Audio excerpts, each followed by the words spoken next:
prišli v Jeruzalem, da bi ga postavili pred Gospoda, kakor je pisano v Gospodovi postavi.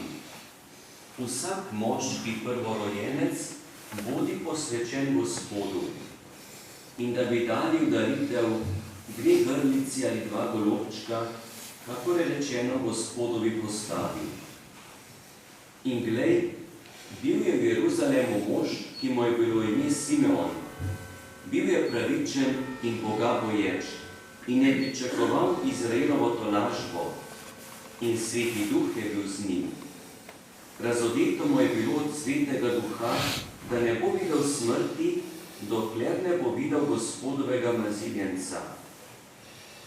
Prišel je pa v navdihnjenju v tempelj. Ko so starši prinesli dete Jezusa, da bi zanj storili po predpisu postave, je tudi on ga vzel v naročje, zahvalil Boga in rekel: Zdaj odpuščaš, Gospod, svojega služabnika po svoji besedi in miru, kajti moje oči so videle tvoje veličastvo, ki si ga pripravil pred obličjem vseh narodov, luč v razsvetljenje poganov in slavo Izraela, tvojega ljudstva. Njegov oče in njegova mati sta se čudila temu, kar se o njem govorilo. Simon jih je blagoslovil in rekel Mariji, njegovi materi: Glej, ta je postavljen v padec in vstajenje mnogih v Izraelu in v znamenje, ki se mu bo nasprotovalo. In tvojo dušo bo presunil meč, da se razodenejo misli iz mnogih src. In bila je neka prerokinja Ana, Fanuelova hči, iz Aserjevega rodu, že zelo v letih. Potem, ko je preživela z možem 7 let od svojega devištva, je bila vdova do 84 let. Ni zapuščala templja, ampak je s postom in molitvijo Bogu služila noč in dan. In prav tisto uro je prišla tja in hvalila Boga, ter o njem pripovedovala vsem, ki so pričakovali odrešenje v Jeruzalem. Ko so izpolnili vse po Gospodovi postavi, so se vrnili v Galilejo, svoje mesto Nazaret. Dete pa je rastlo in se krepilo, vedno bolj polno modrosti in Božja milost je bila z njim. To je Kristusov evangelij.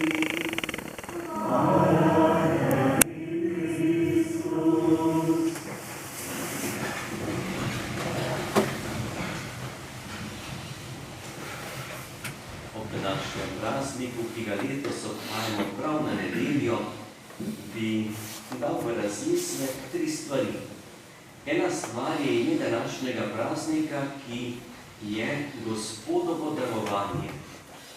In prav to ime prihaja že precej nazaj pred Jezusovim rojstvom, ko so bili Izraelci še v Egiptu, in zadnja stiska ali preizkušnja pred izhodom iz Egipta je bila, da so v tisti noči, ko so Izraelci jedli velikonočno jagnje, nad vrati hiš pa so s krvjo znamenje namazali, če tako rečemo.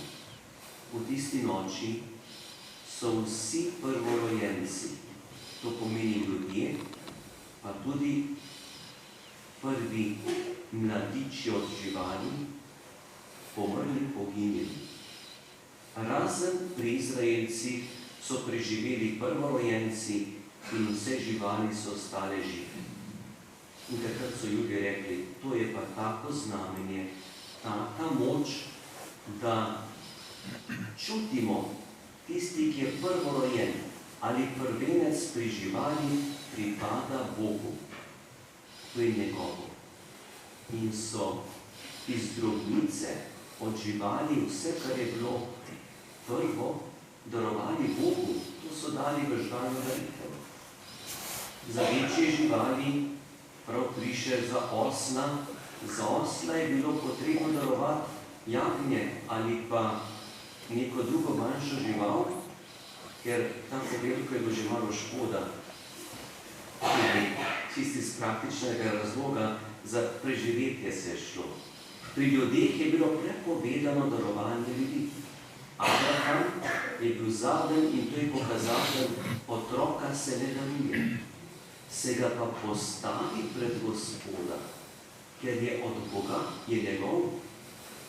In morda je ravno iz te stare zaveze, skoraj 1200 let pred Kristusom, bilo potrebno to znamenje, da se je zgodilo pri Jezusu to, kar dejansko je. Jezus je prvenec, je prvorojeni, ampak on pripada Bogu, ker je Božji otrok. On je v polnosti Božji otrok, ker je Božji sin.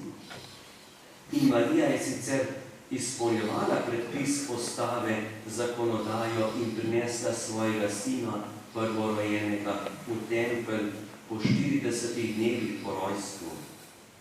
Naredila je tisto, kar Jezus je.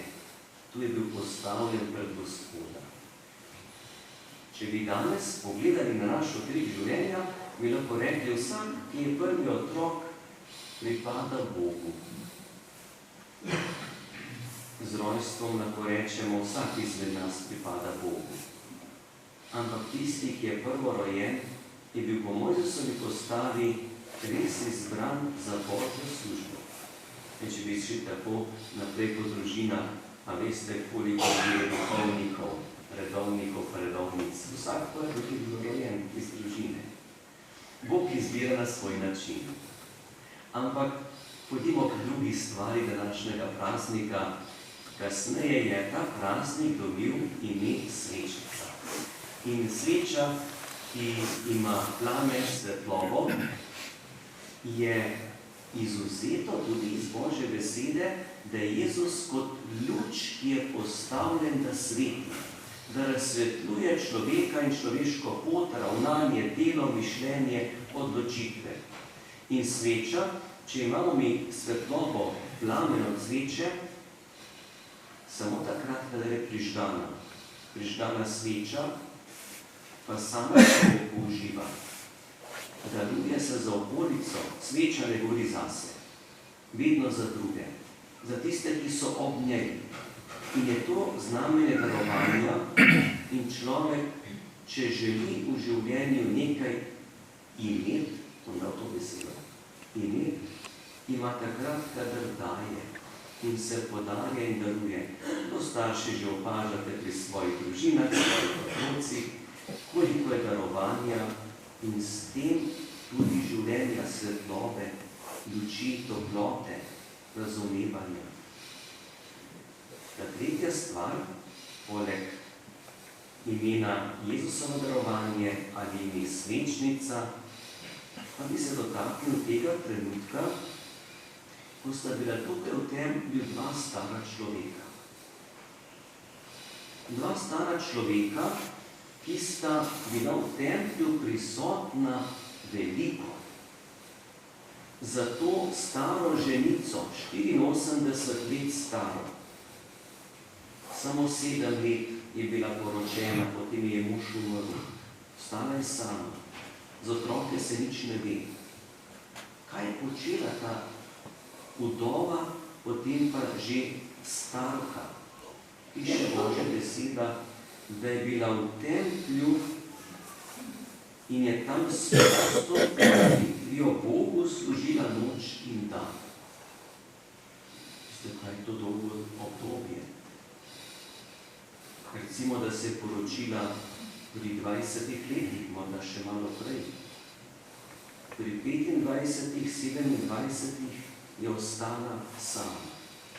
Potem je pa Bogu služila noč in dan. In ta stara ženica v tej drži neprestane molitve je prepoznala, začutila, opazila, da Jezus ni kar en od otrok, ampak je nekaj posebnega in drugače. In je slavila Boga in pripovedovala o tem otroku. Ali ta star mož še z imenom poimenovan Simeon, ki je pričakoval rešitev. Ta star človek je prepoznal Jezusu odrešenike tukaj. A veste, tem dogodkom, ki smo ga mi tukaj slišali, in v tisti dogodek, ki je bil obvezen. To pa je bilo prinesti otroka v tempelj, darovati nek dar, 2 grlici pa golobčka, in potem so tisti uslužbenci templja, kar tako rekel, farizeji, pismuki, tisti, ki so tam skrbeli za bogoslužje, to sprejeli, uredili in ti ljudje niso opazili nič posebnega. Niso opazili. Ta starček pa je opazil. Ta stara ženica je začutila. Ta dogodek je pa izreden. Celo življenje se ji ni zgodilo kaj takega. In potem razmišljam, kakšna bo moja prihodnost, če bom dočakal še nekaj let, če bi prišel v starost.